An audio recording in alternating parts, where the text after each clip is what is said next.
गिबियावनो मीडिया पार्सनखौ बरायबाय। दिनैनि media person press meet लानायनि जाहोनानो जाहैबाय जोङो फैबाय थानाय बीटीसी इलेक्शननि जा माने फारिलाइ कैंडिडेटनि फारिलाइ बिखौ जोङो दाखालि बावै नुनानै जोङो ओरैबायदि जादों जाबायदि जोङो लुगैदोंमोन बिदि जोङो हयथ' कैंडिडेट मोननो हायासै। मोननो हायैनि जाहोनाय दिनै जोङो एक्स वार्कार जानानै जिहेतुके 5 बोसोर नासय जानानैबो जोङो इउपिपिएल दोलोखौ नागाराखै। थिग बिदिनो जोङो दिनै बिखौ माने सिलेक्शन खालामनायाव जोङो गोजोननाय गैया। गोजोननाय गैयैखायनो दिनै जों बे प्रेस मिटखौ लानाय जादों। बिनि गोजोननाय गैयैनि ओंथियानो जाहैबाय बिथाङा पार्टीनि वार्कारफोरनि बायदिहाय सोलिया, गावनि जिनि मयमतालिजों सोलियो। मानो होनोब्ला आं सानो आरो पार्सनेल सानो बिथाङा हयथ' फैसा रां रुफानि माबायावनो बिथाङा बिदिहाय पार्सनेल माबायाव सोलियो, रावनिबो माबाफोरखौ लाया, कमप्लेनफोरखौ होबाबो बिथाङा गनाया। दा बिनि थाखायनो जोङो लुगैयो फैगौ समफोराव जिहेतुके जोंहा बिसायख'थिया जानो थांगासिनो दङ, बेयाव जुदि जोङो मोजां केन्डिडेट मोनाबा होमबानिया जोङो साननैसो उनाव आरो डिसिसन लाबावगोन। मानो होनबा जोङो मा खालामनो हायो जों नायनोसै। दङ निस्सय दङ। दंनायखायनो दिनै बिदि जथुमनो नांगौ जाहैदों। मानो होनोब्ला बिनि मावनाय दांनायाव जोंहा वार्कारफोरा गोजोननाय गैया।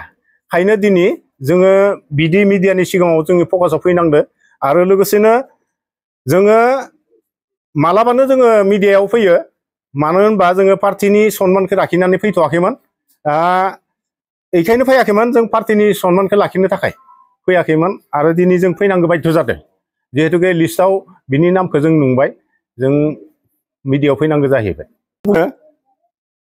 फैबाय थानाय बिसायख'थियाव जुदि केन्डिडेटखौ जोंनो गोदानहाय सिलेक्शन खालामाबा जों हास्थायनाय बायदि जेरै जों गोदान केन्डिडेट लुगैदोंमोन बिदि जुदि गोदान केन्डिडेट होआबा जोङो फैगौ समाव इउपिपिएल दोलोनिफ्राय जों गानाया खास्तां। ओमफ्राय बे जों जेब्ला गावस्रागोन लोगोसे फैगौ एमएलए बिसायख'थियावबो जोंनिफ्राय जों गैयाबा गोहोम गोलैगोन। जोंनि बे प्रेस मिट दिनै होनायनि थांखियानो जाहैबाय फैबाय थानाय जितु काउन्सिलनि इलेक्शननि थाखाय मुसलपुर समस्तियाव जि बिजाथिखौ दिनै टिकट घोषणा खालामबाय, बे टिकटनि बेलायाव जोंनि बे इउपिपिएल दोलोनि पुराना वर्कारफोरा गोजोननाय गैया। बेनि थाखाय जों दिनैनि बे प्रेस मिटखौ होनाय जादों। जोंहा जायनि थांनाय जितु 5 बोसोराव जों पुराना वर्कारफोरा दा होनाय गोदानै बिजाथि होजानाय बिथां इएममोन बिथाङा। दा बिथाङा जोंखौ जिबायदि अबस्था खालामबोबाय, जों इमान खस्थ' सैज्य खालामनानै जोङो बिथांखौ देरहाहोनायनि उनावबो जोंखौ बे 5 बोसोराव जेबो नायफिनाखिसै। जोंखौ जोगारनानै फारसेखै दोननानै गुबुन गोदान वर्कार लानानै बिथाङा बे 5 बोसोरखौ सालायबोबाय। बिनि थाखाय जोंहा गोजोननाय गैयिनि थाखाय दिनैनि बे प्रेस मिटखौ होनाय जादों। बे जाहोना जाहैबाय जों पुराना वर्कारफोरा बिथां खामानि मावनायखौ जुदि गोरोन्थि मावदोंब्ला बेखौ जों आसि दिन्थिना होनायनि थाखाय बेफोरखौ बिथाङा गाज्रि मोनो। मोननाय लोगो लोगोनो बे वर्कारफोरखौ बिथाङा साइड खालामना दोनो। दोलोनि मावथिफोरनि बोसोन मथे बिथाङा दिनैसिम सोलिनायखौ जों दिनैसिम नुवाखै। बिनि थाखाय जोंहा गोजोननाय गैया।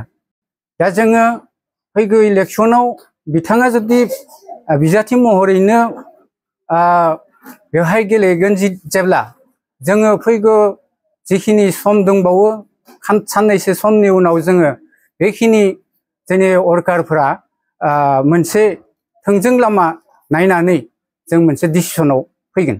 हयथ'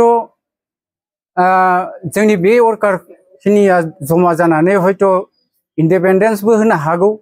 नङाब्ला जोङो बबेबा दोलोखौ मोजां दोलो नायनानै जोङो बेखौ हयथ' सापर्ट खालामनो हागौ।